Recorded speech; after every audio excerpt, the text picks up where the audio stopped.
शेतकरी मित्रांनो नमस्कार. शेतकरी मित्र सूरज अवतडे या यूट्यूब चॅनल तुमच्या सर्वांचं स्वागत करतो. तर आज आपल्या नर्सरी आणि बागेला भेट देण्यासाठी आणि रोपं घेण्यासाठी इनामगाव तालुका शिरूर जिल्हा पुणेवरून आता युवा शेतकरी इथं आलेत. तर आता तुम्ही आलाय, आल्यानंतर आपण रोपं बघितली का? हो, तुम्ही बघितली असतील. हो.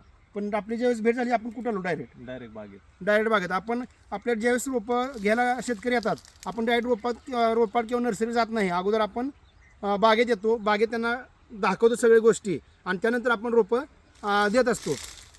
तर एकदा तुमची फक्त ओळख करून द्या. नमस्कार, माझं नाव दीपक कांबळे, इनामगाव तालुका शिरूर जिल्हा पुणे. बरं, तुम्ही आता इथला रेफरन्स तुम्हाला कोणी दिला? यूट्यूब चॅनलवरून पाहून आलं. बरं. कधीपासून आपल्याला बघताय तुम्ही? साधारण 1 वर्षापासून. 1 वर्षापासून बघता. मग दिलेली माहिती तुम्हाला कशी वाटते? एकदम योग्य माहिती दिलेली. बरं. मग ह्या बागेचे पण तुम्ही काय व्हिडिओ बघितले असतील? हो, ह्या बागेचे पाहिलेत, परत मदर प्लांटचे वगैरे पण पाहिलेले. बरं. म्हणजे तशी बघितली तशी आहे? हो, एकदम परफेक्ट. बरं. म्हणजे एकदम व्यवस्थित डेव्हलप केलेली. बरं. आता त्यांना बाग दाखवत असताना एक गोष्ट आपल्याला एक दाखवावी वाटली प्रॅक्टिकली, त्यासाठी आता हा व्हिडिओ बनवतो आपण. तर बऱ्यापैकी आपण लोकांना सजेस्ट करतो की आपल्या बागेत ज्यावेळेस नवीन फूट निघते किंवा नवीन मोहर निघत असतो त्यावेळेस तुम्ही चिकट सापळ्याचा वापर करा म्हणून आपण सांगत असतो.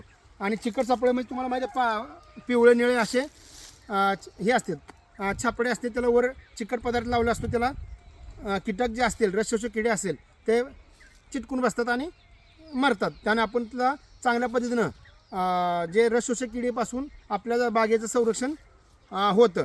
पण ही लावत असताना आपण सांगत होतो की बाबा याला तार बनवा, यू पिन बनवा म्हणून आपण काही प्रॅक्टिकल व्हिडिओमध्ये पण दाखवले आहे. आणि ते एक पिळा मारा म्हणून आपण असं सांगत होतो.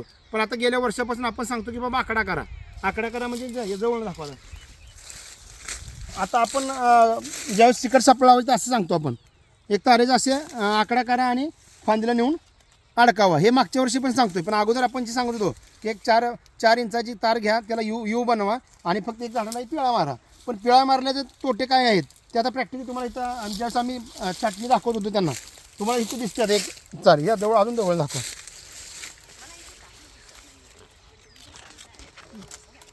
तर इथं आपण आता तुम्ही आपण जिथं यू केअर करून तार लावले तिथं आता तुम्हाला दिसते ती पूर्ण तार आज खचून गेली आहे. तर अशा वेळ काय होतं माहिती आहे का, ही जो कागद आहे तो काही कालांतरानं कुजून जातो, खाली पडून जातो. पण आपण लावलेली तार जी आहे, जी आपण याला वर असा पिळा मारला असतो, ती तार तशीच फांदीला असते आणि फांदीला अशी कसते आणि ते आपल्या लक्षात पण येत नाही. अशा वेळेस काय होतं, हे भविष्यात जाऊन फांदी इथून मोडण्याची शक्यता असते. कारण की समजा ही साईडची फांदी आहे, तिला इथं आपला तार बांधले, ते तार कचले आणि तो उद्या फांदीला लोड झाला तर ती झाड फांदी मोडू शकते. त्यासाठी चिकट सापळा लावत असताना अशा प्रकारे तुम्ही त्याला हुक बनवा किंवा आकडे बनवा आणि आकडे फक्त फांद्यात तुम्ही अडकवत चला, जेणेकरून तुम्हाला ते लावण्यासाठी पण मजुरी वाचते. हे फक्त असे आकडे बनवून घेऊन नुसते एक झाडाला अडकवत जायचे, त्यानं आपल्या झाडाला पण धोका होत नाही आणि आपला खर्च म्हणजे मजुरी पण वाचते. असेच आपण प्रॅक्टिकल जे काही अनुभव असतो, मग ते खतापासून, औषधापासून, छाटणीपासून किंवा सगळ्याच गोष्टी ते आपण अगोदर आपल्या स्वतःच्या बागेत घेतो आणि त्यानंतर लोकांना सांगत असतो. तर अशी जर माहितीपूर्ण व्हिडिओ बघायचे असतील तर नक्की आपल्या पेजला फॉलो करा आणि यूट्यूब चॅनलला सबस्क्राईब करायला विसरू नका. धन्यवाद.